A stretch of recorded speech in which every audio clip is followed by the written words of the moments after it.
story is about a street kid who has become a preacher. I lived the first 19 years of my life in Kirkland Lake, a small town in northern Ontario. Ever since I could remember my existence, I always questioned what is the meaning of life. I grew up with 3 sisters in an alcoholic home. And when I was 10 years old, my mother left us. She separated from my father.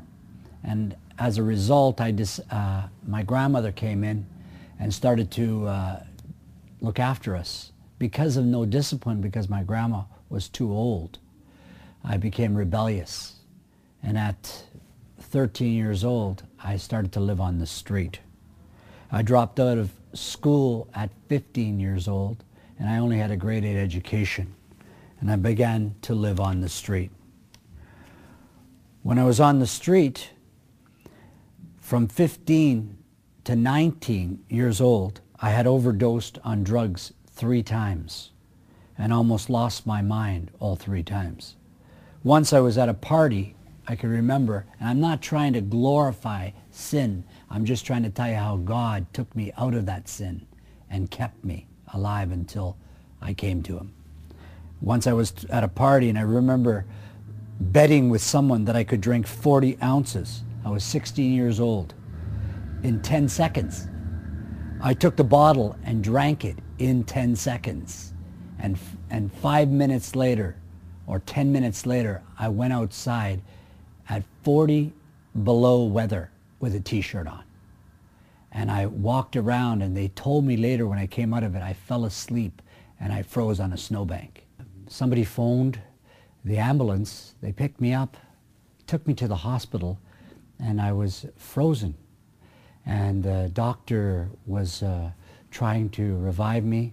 They called the last rites to my family, and somehow I came back to life. And the doctor came and talked to me the next day and said to me, I need to talk to you the next week about some things. And I thought, oh no, I really did something to my body. And when I went and seen him, I was 16 years old, and I looked at him and he said, I never saved you. God did. And I started to think, what is this guy talking about? God saved me. And then he said to me, he said, I'm a born-again Christian, and I want you to know, young man, that God has a plan for your life because He saved you from this freezing in the snowbank. And from that point on, I just couldn't get that thought out of my head. God had a plan for my life. And I just kept on moving along, but it never changed. I got into it worse. At 17, I sold drugs to an RCMP officer, and I went to jail, adult prison. I spent time in jail, and I came out. I was worse than ever. And as I progressed, I came to Toronto, and at that time I was living on the street all that time, from 13 years old to 19. And then when I came to Toronto, the reason why I came to Toronto is my mother, who had come to Toronto, separated from us. She fell down the stairs and she went into a coma. And she was in a coma for 14 years, from 1979 to 1993. So I came to the city in Toronto in 1979. And I just wanted to see if I could comfort her and be with her. She never came out. She died, as I said, in 1993. And so I was very lonely in Toronto. And it was a big city, and I was from a little town, and I was really lonely. And I remember in my room all alone, crying out to someone, but not knowing who it was. And I asked if I could find somebody. And I met my wife in 1980. And I married her in 1981. But then what happened was I led her into drugs and drinking because all I knew was the street. I was a street kid.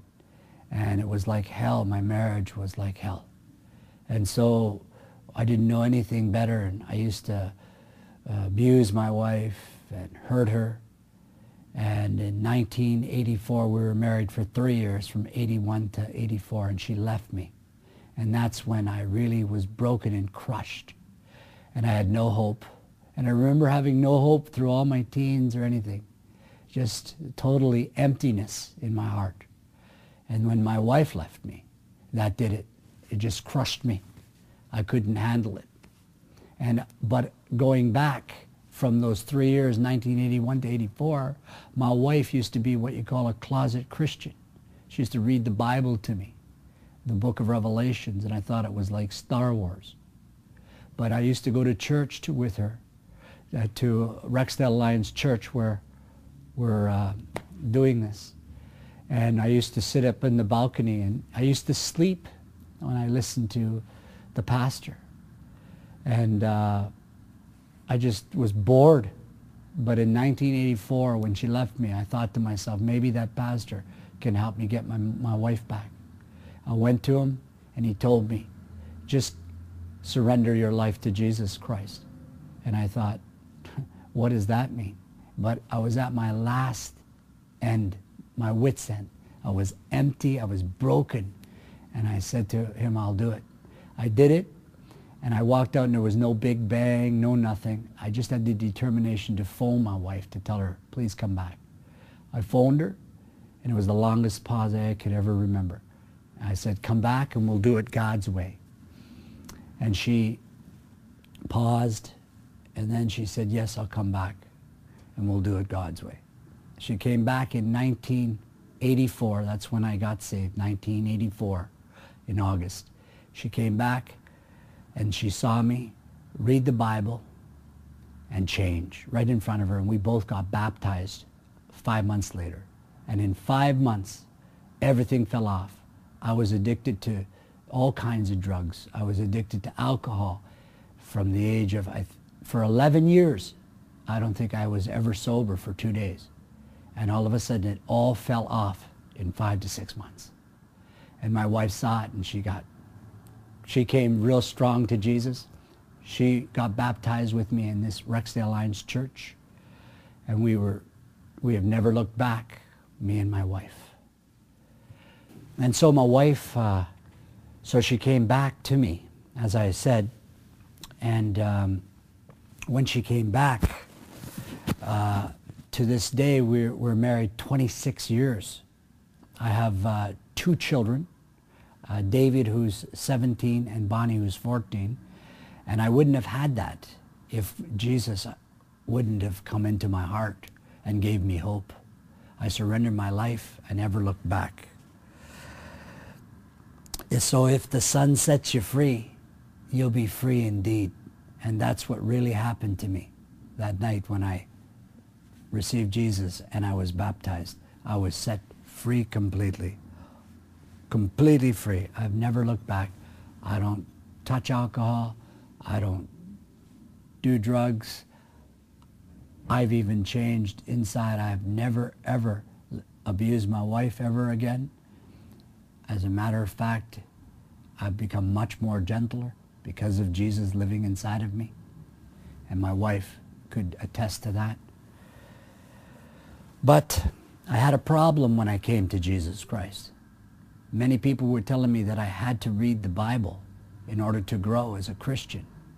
The problem I had is I had a great education, and because of all the drugs that I did in my life, it messed up my mind. And so I was wondering how I was going to do this. And God, He spoke to me, and He said to me, go get a dictionary. So I went and I got this dictionary, and I began to read it for 2 years. From the time I received Christ, for 2 years, I opened up this dictionary with my Bible, and I began to understand the meaning of the words. I knew how to read, but